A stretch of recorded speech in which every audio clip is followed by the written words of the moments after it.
Ең бірінші өрнек 25 мың көбейтілген 5 минус 363 мың бөлу 30. 25 мыңды 5-ке көбейткенде 125 мың болады. 363 мыңды 30-ға бөлгенде 12.100 болады. 112 мың 900-ге. 1800 бөлінген 6 плюс 600 көбейтілген 60. 1860-ға бөлгенде 300 шығады. 660-ға көбейткенде 36 мың. Екі сандық қосындысы 36 мың 300-ге тең. Соңғы үшінші өрнегіміз біздің 35 мың көбейтілген 5 көбейтілген 2-ні 300 есе кемітті, яғни 100-ге бөлеміз. 35 мыңды 2-ге көбейткенде 70 мың шығады, оны 100-ге бөлгенде 70. Мұнда 835-ті 500-ді көбейттік. Ең біріншіні соңындағы нөлді мұнда жазып аламыз. Сосын 5-ті 5-ке, 5-ті 3-ке және 5-ті 8-ге көбейтеміз. Яғни 5-ті 5-ке көбейткен кезде 25, 2-сі ойда, 5-ті 3-ке көбейткенде 15, ойдағы 2 мен 17, 7-ні жазып, 1-ін ойда ұстаймыз, ал 8-ті 5-ке көбейткенде 40, ойдағы мен 41. Және мына артында 2 нөл бар, сонда 417.500 шығады. Келесі өрнектерді де осылайынан баған түрінде есептеп шығардық.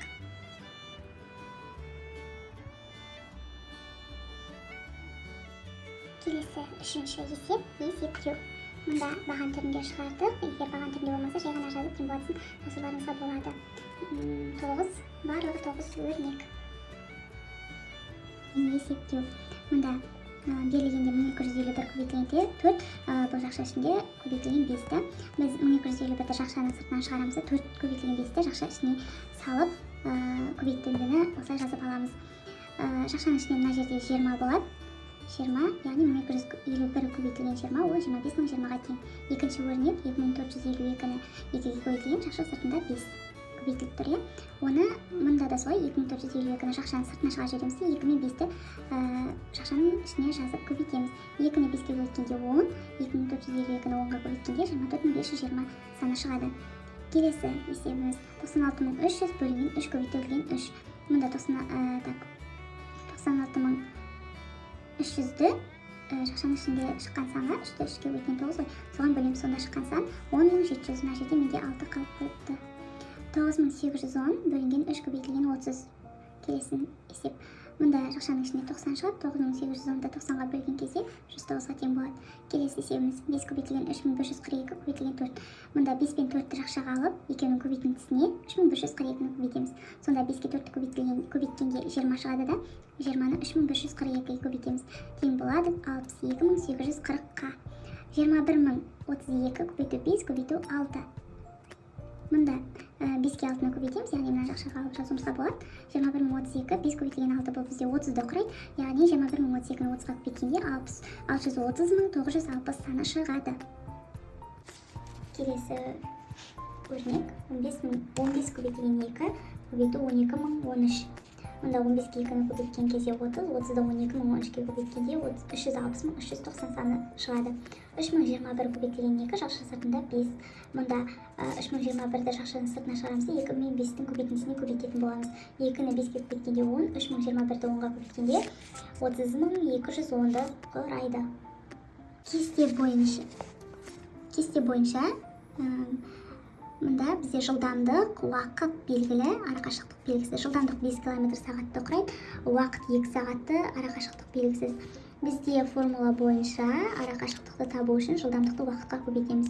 Берілген кестедегі мәліметтерге сүйене отырып, біз осындай қашықтықты есептеп таптық. Яғни 5-ті 2-ге көбейттік, тең болады 10 өлшем бірлік километр. Келесі, мұнда жылдамдық белгілі, арақашықтық белгілі, уақыт белгісіз. Формулаға сүйенеміз, мұнда да уақытты табу үшін арақашықтықты жылдамдыққа бөлеміз. Кестедегі берілген мәліметтерге сүйенеміз. 480-ді 60-ға бөлгенде 8 сағат. Жауабы 8 сағат.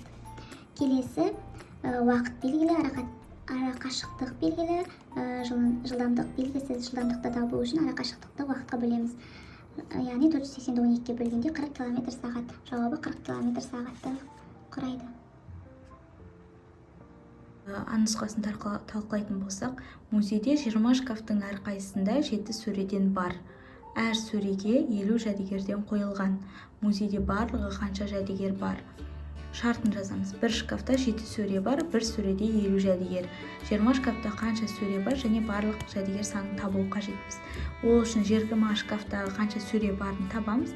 Ол үшін бір шкафта 7 сөре, 20 шкафта табу үшін 20-ны 7-ге көбейтеміз. 140 сөре бар. Осы 140 сөрені 50 жәдігерге көбейтеміз. Сонда барлық жәдігер саны шығады. Ол бізде 7000-ға тең. Жауабы музейде барлығы 7000 жәдігер бар. Шашының қабырғаларының ұзындығы V метр, шашының периметр және ауданын көрсететін өрнекті жаз. Шартын жазамыз. Шашының ұзындығы V метр, периметр ауданы белгісіз.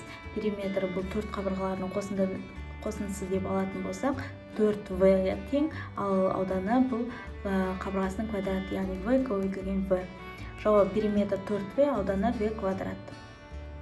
В. Қораптың өлшемдері ұзындығы V см, ені 50 см, биіктігі К см, қораптың көлемін көрсететін өрнекті жаз.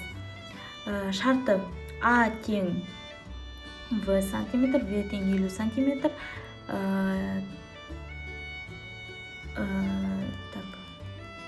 С тең К см, ал көлемі белгісіз. Шешуі көлем табу үшін 3 қабырғасында көбейтеміз, яғни V көбейтілген 50 көбейтілген К, яғни 50. Жауабы 50 ВК сантиметр куб. Мынау бізде ұзындығы, ені және биіктігі.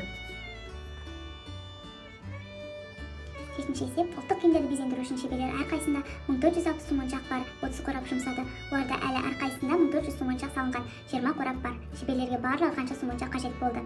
Шартын жазамыз. 30 қорап бұл 1460 су моншақ, 20 қорап 1400 су моншақ. Барлық су моншақты табуымыз қажет. Ол үшін 1460-ты 30-ға көбейтеміз, 43800 шығады. 1400-ді 20-ға көбейтеміз, 28000. Осы екі шыққан санды бір-біріне қосу арқылы біз барлығын табамыз. 43800 қосу 28000 тең болады 71800. Сонда жауабы шеберлерге барлығы 71800 су моншақ жасады, яғни қажет болды. 8-ші есеп. Киімді тәсілмен есепке ұқсас тапсырмалар құрастыр. 450 көбейтілген 2 көбейту 7. Біз мұнда 450-ді 2-ге көбейтеміз. Ол бізде 900-ді құрайды. 900-ді 7-ге көбейткенде 6300. Келесі өрнек 720 көбейту 9 көбейту 2. Мұнда 9-ны 2-ге көбейткенде 18. 320-ны 18-ге көбейтеміз. 12960. Немесе 720-ны 2-ге көбейтіп, жақша ішіне алып, содан кейін жақша сыртына көбейту 9 деп жазып есептеуімізге болады. Келесі өрнек 17 көбейту 2 көбейту 8 көбейту 125. Мұнда біз 17 мен 8-ді 2 мен 125-ті көбейтеміз. Сол кезде 2 мен 125-ті көбейткенде 250 шығады. Тең болады бізде 34000-ді құрайды. Ұқсас есеп құрастырға келсек, мен былай алдым. 17 көбейту 5 көбейтілген 20. Мұнда мен 5 пен 20-ны көбейтін жақша сыртына алдым да, жақшаға алып 17-ге көбейттім. Яғни 5-ке 20-ны көбейткенде 100, сосын 17 жақша сыртында тұр ғой менде. Соған көбейттім. Болады 1700. Келесі 340 көбейту 6 көбейту 50, 6-ны 50-ге көбейттім. Яғни жақшаға алдым. Ең бірінші орындалатын амал қылып осыны. Сонда 300 шықты, оны 340-қа көбейткенде менде 102.000 саны шықты. Яғни мына соңғы екі өрнек менде ұқсас есептер құрастыр деген тапсырмаға арналған есеп болатын. 9А. Есептеу тәсіліне қара, 11 101 1001-ге көбейту ережесін құрастыр.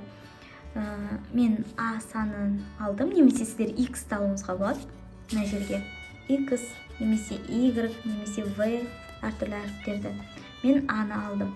А көбейту 11 тең болады А көбейту 10 қосылған 1. Кітап бойынша жүрдім. Яғни А-ны жақшаны ашамыз, А-ны 10-ға көбейтеміз. А көбейту 10 қосу А көбейту 1 бұл А. Көбейту 1 жазылмайды. А көбейту 100. Бұны тең болады А көбейту 101 бұл 100 және 1 сандарының қосындысы. Жақшаны ашамыз. А көбейту 100 қосу А көбейту 1. Көбейту 1 жазылмайды. Келесі А көбейту 1001. 1001 бұл 1000 қосу 1-дің қосындысы. Жақшаны ашамыз. А көбейту 1000 қосу А көбейту 1. Мұнда 1 жазылмайды. Тек А деп қойсаңыздар болады. 9А есепте. Осылай есептеп шығардым. 23 көбейту 11. 11 бізде 10 мен 1-дің қосындысы деп алғанда, 23 жақшаны ашамыз. 23 көбейтілген 10 қосу 23 тең болады 253. 16 көбейту 101. 101 100 бен 1-дің қосындысы. Сразу мына жерде жақшаны ашқам. 16-ны 100-ге көбейтеміз. Қосу 16 көбейту 1 тең болады 1616. Келесі 23 көбейтілген 101 тең болады 23 жақша 101 бұл 100 бен 1-дің қосындысы. 23-ті 100-ге және 23-ті 1-ге көбейтіп қосындысын жазамыз. Қосындысы 2323-ке тең. 16 көбейту 11, 11 бұл 10 мен 1-дің қосындысы деп алсақ, нәтижесінде 176 шығады. 23 көбейту 1001, 1001 бұл 1000 мен 1-дің көбейтісі. Жақшаны ашамыз, 23 шығады. 16 көбейтілген 1001 тең болады 1001 бұл 1000 мен 1-дің қосындысы. Жақшаны ашып жеке-жеке көбейтеміз, яғни 16 көбейту 1000 қосу 16 көбейтілген 1 тең болады 16016-ға тең. Есепте және дұрыстығын тексер. 53680-ге бөлдік. Бірінші 53-тен нөлдерін кетіреміз. Сосын 5360-ты 8-ге бөлеміз. 53-ті 8-ге бөлгенде 6, 6-ны 8-ге бөлгенде 48. 53-тен 48 азайтқанда 5, мына жердегі 6-ны төмен түсіреміз, сонда 56. 56-ны 8-ге бөлгенде 7, 7-ні 8-ге бөлгенде 56, мұнда жазамыз 0, сосын мына 0 тек жанына, 0 8-ге бөлгенде 0, 0 8-ге бөлгенде 0, тең болады 0. Енді келесі өрнегіміз 5150 бөлу 5600-ды 900-ге бөлгенде 84 шықты. Келесі 4800-ді 600-ге бөлгенде 8, 44820-ны 30-ға бөлгенде 1494, 31500-ді 700-ге бөлгенде 45 шығады.